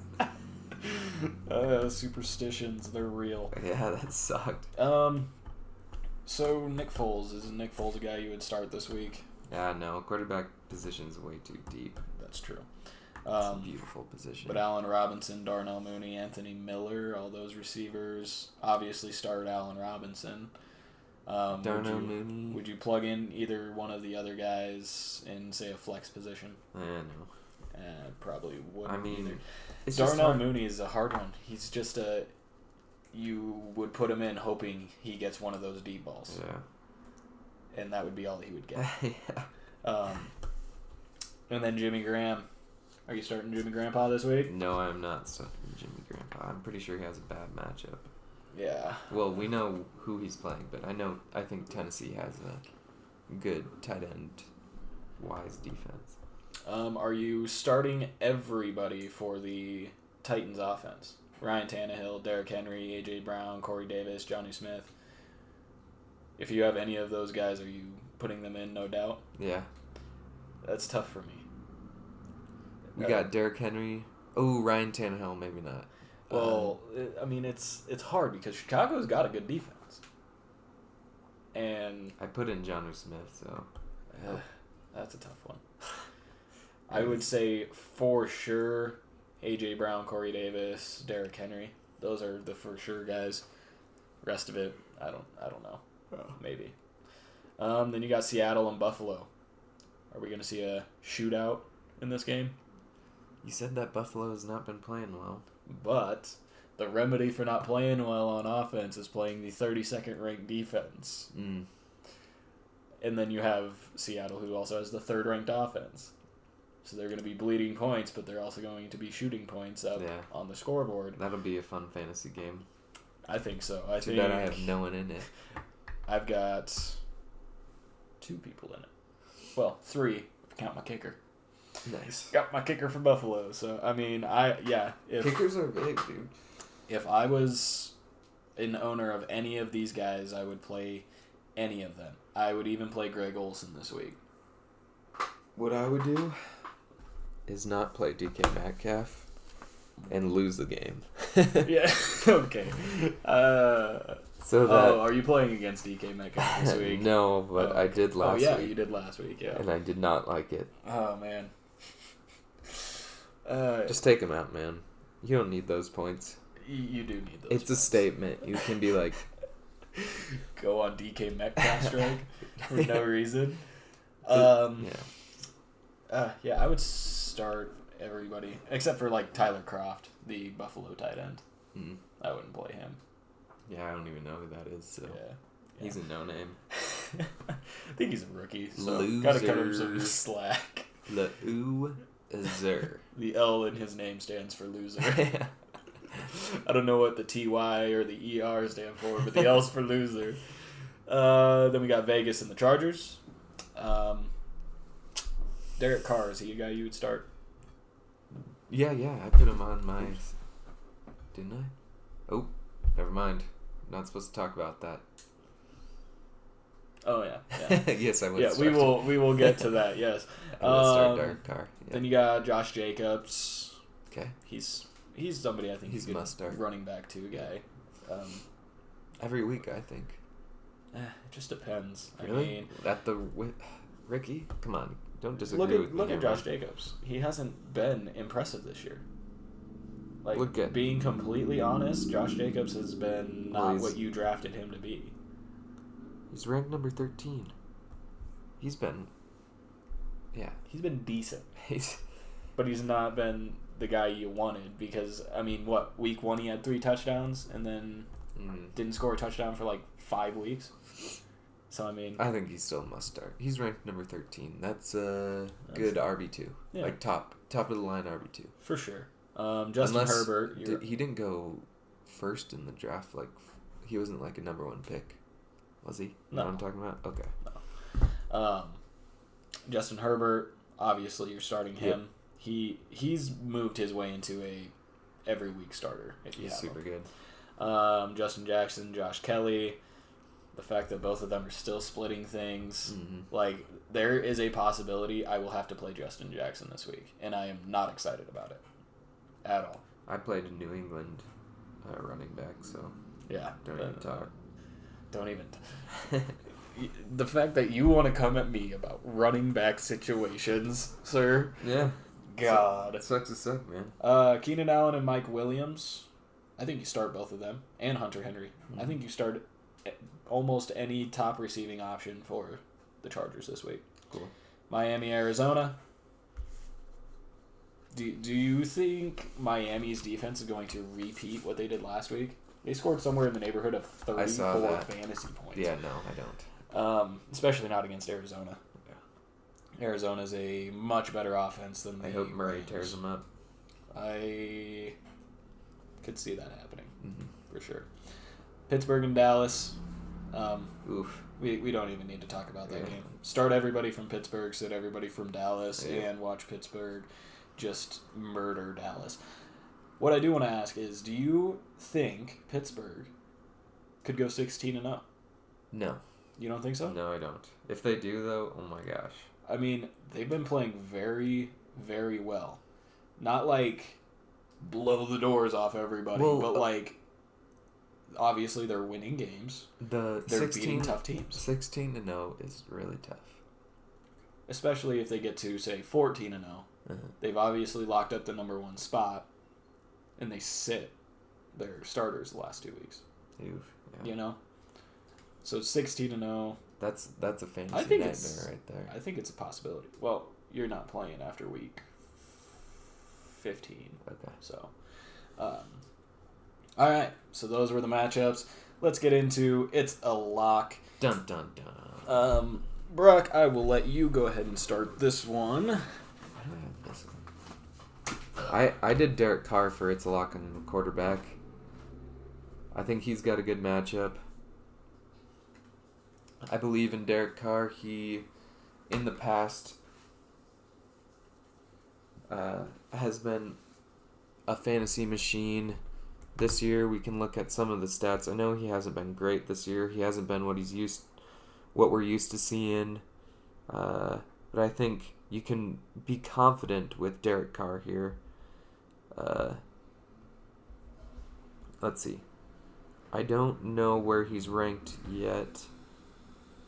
Okay, so he's a 16th ranked quarterback, and he has had 50-point game, a 30-point game, and 22-point game, and when you're playing the Chargers, a team that gives up a lot of points to quarterbacks, I think you can be very confident that Derek Carr will give you a game like his 30-point 50 points a stretch, but he's had that 30-point games that I think you'll get if you put Derek Carr in your lineup. Well, and especially the Chargers last week to Drew Lock, and Drew Lock has proven not to be great. Drew Lock put up almost 20 points against him. Yeah. So, I mean, a better quarterback against the same team, I think I like that one. All right, we got, for my It's a Lock, I'm going with Terry McLaurin. Scary Terry, Tyler Perry Terry. Insert some sort of pun. I'm not good at it. But he's playing the Giants, who are 23rd against the pass and 22nd to wide receivers.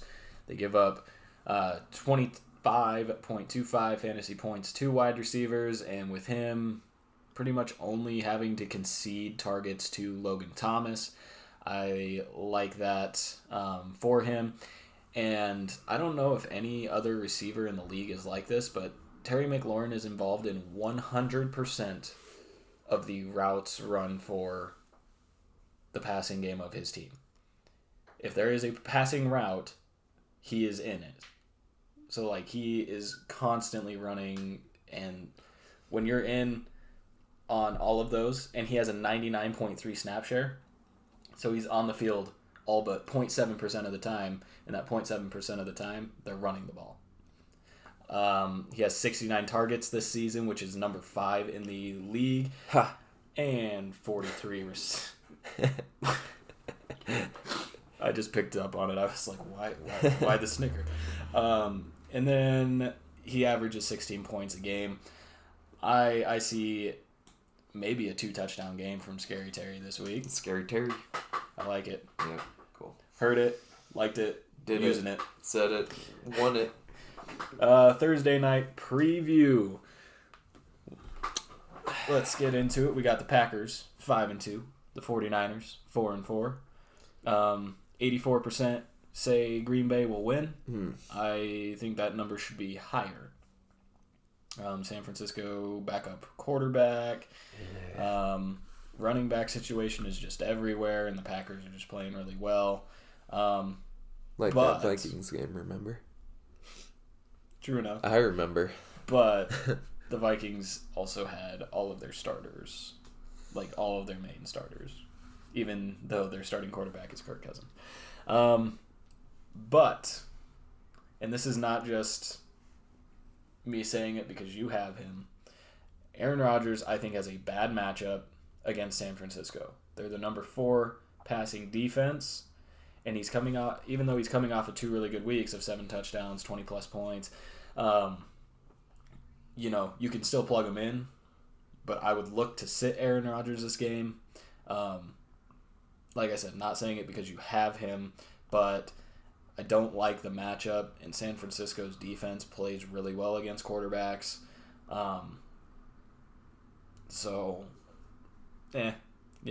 He's still probably a starter for sure. It's hard to take Aaron Rodgers out of your lineup, but if there's somebody that's even of equal or lesser value, say a Derek Carr, I honestly think Derek Carr would outplay Aaron Rodgers this week. Aaron Jones, Jamal Williams, A.J. Dillon, it's all just a big mess. I hate it. I hate it. Who was the guy we were talking about at the beginning of the show? Don't even remember his name because he's a nobody. Dexter Williams probably is going to look to get the start there if Aaron Jones is not going to play. Devontae Adams, you're going to start him though, just because even if Aaron Rodgers has a bad game, his number 1 target's going to be Devontae Adams. So, and then Robert Tonyan, Jace Sternberger. Tonyan is their number 1 tight end, but Sternberger's been getting some big play, big situation targets. So that's something to look at. And then the Green Bay defense. Start him against this JV San Francisco 49ers offense. For the Sunday night preview, we have New Orleans 5-2 versus Tampa Bay 6-2. I'm pretty excited for this game. Oh, for sure. It was fun watching New Orleans Saints play against the Bears last week. Close game the whole time. Went into overtime. It's a good game. Both teams went to... Or no, Tampa Bay should have gone to overtime. But, on a non-football note, I would like to ask Brock, who sings the Sunday night kickoff song? Carrie Underwood. Brock came over a few weeks ago, and the Sunday night football game's coming on, and he goes, "Oh, I didn't know Kelly Clarkson sang the song." And I thought he was legitimately joking, and he was not. I looked up Kelly Clarkson. She's Miss Independent. Miss Independence. Stay tuned for the concert from Brock. Players in this game. Emmanuel Sanders is back for New Orleans, so he's a guy that I would plug into your lineup. Yeah. Drew Brees, would you start him over other options this week? I think Drew Brees is good. Oh, against Tampa Bay. I think Drew Brees, especially in our league where touchdowns are 6 points, like passing touchdowns. I'd start him, but maybe in a league where they're 4 points, maybe not. That's tough though. It really depends who you have. Like if there's 10 people in your league, you might have a better option, but if there's 12 people in your league, well, and the thing is, you might just have to start. We're talking about how Tampa Bay's defense is really good. They're number 3 overall, but they're only middle of the pack against pass. So I still think it's a decent game for Drew Brees. I mean, obviously you're going to start Alvin Kamara, not necessarily for his running ability in this game against Tampa Bay, who's the 3rd rushing defense. Or no, they're the 1st rushing defense, excuse me. So he's going to just be a big target in the pass game, like always. So definitely starting him. And then Jared Cook, I'm putting it into practice. I'm starting him this week. just solely for the red zone targets. He's got a touchdown the last 2 weeks. Banking on one this week. Tom Brady, you already said you would play him this week. Mm-hmm. Mike Evans, Scotty Miller, Tyler Johnson, Antonio Brown. What do you think about that whole wide receiver core, and who do you think out of those guys is going to be the main guy? Tom Brady loves throwing to that slot position, which I think Antonio Brown or Scotty Miller are going to occupy. Okay. Do you think, because I'm assuming Tyler Johnson will probably be put into that like other outside role for Chris Godwin. Where do you see like Scotty Miller and Antonio Brown? Do you see those two maybe splitting, or do you see a lot of 4 wide receiver sets? Do you think? I'm not sure. I don't know what they're gonna do. I'm just remembering Tom Brady on the Patriots and how he was tight end and slot receiver, kind of a passer. He made Wes Welker an absolute star. So I mean, and Danny Amendola. He can throw the deep ball too, though. Julian Edelman, yeah. So I mean, honestly, I have no idea which wide receiver would like put at that number 1 spot. That's where I'm getting at. I don't think there is a chance that you'll be able to. I think honestly, it's going to be spread too thin for any of them to be fantasy viable this week. Yeah. Rob Gronkowski, you're obviously starting him in the Tampa Bay defense. He's another smash start as well. Yeah, the Tampa Bay defense is a he now. You put them as a start? Oh, for sure. Mm. When you have a number 3 defense and the way defenses are, I mean, I would trust Tampa Bay more than any other defense right now against any team, except for the Seahawks. They only scored 3 points last time they played New Orleans. Yeah, but when was that? That was first week. Yeah. Week 1. This defense has gotten considerably better.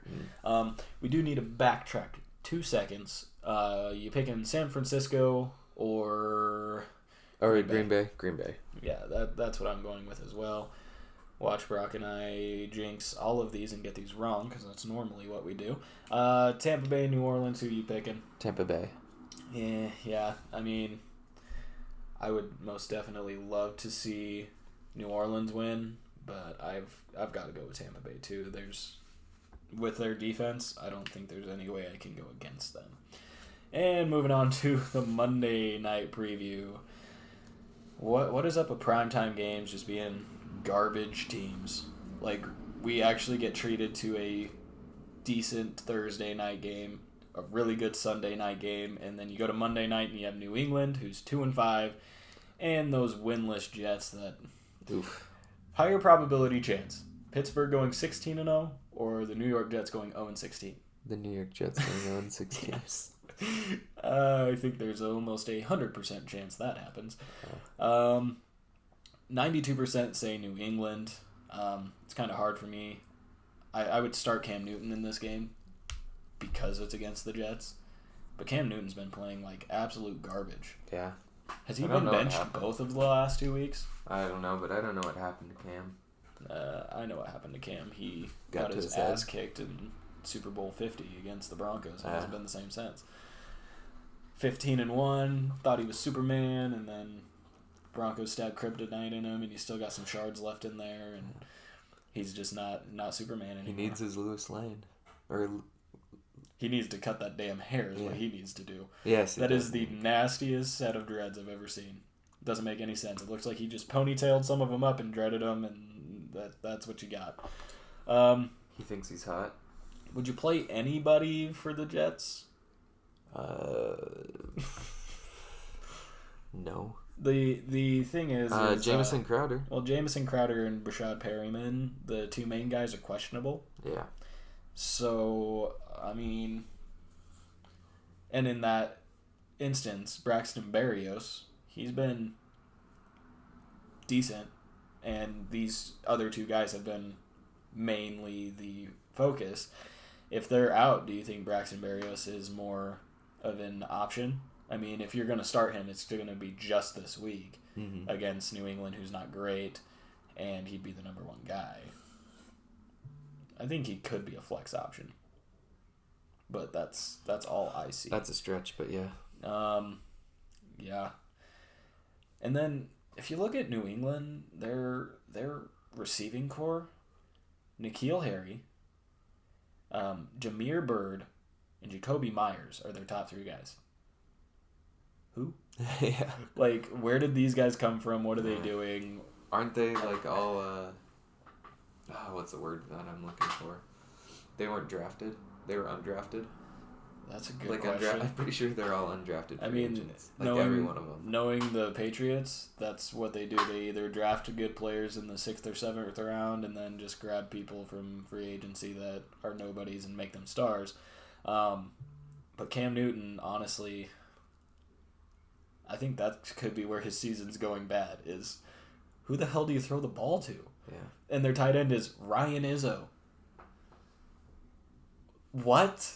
I don't understand any of this. I don't understand the Patriots. And then you have Damian Harris, James White. Like, Patriots should tank, get the New York Jets 2 wins or 3 wins, and then take Trevor Lawrence. They don't need... Cam would be fine if he had weapons. Yeah. Cam doesn't have weapons. That's the thing. And I don't think tank for Trevor is a thing that should be a thing. It's all over social media. He has COVID, so he's obviously not going to play ever. He's going to die. Brock's a doctor. Yep. All right, who are we picking here? New England? New England, yeah. So Brock and I didn't choose anything different here, but... To be different, I'll choose Green Bay. Well, who did Green Bay? Green Bay's playing San Francisco. Yeah, I'll take San Francisco. Why would you take San Francisco? I'm not going to make you do that. We don't have to be different. Well, we got to win or lose. I'll take San Francisco. Let me take San Francisco.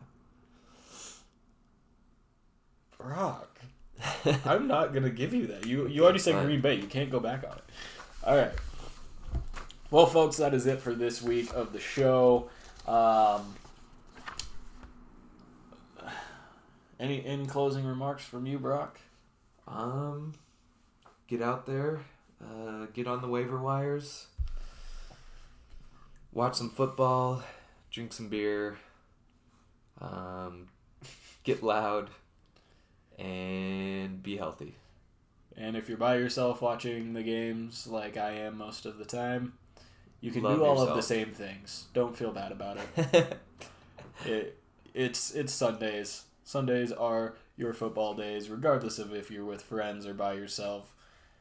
Have a good time. Scream like everybody's there.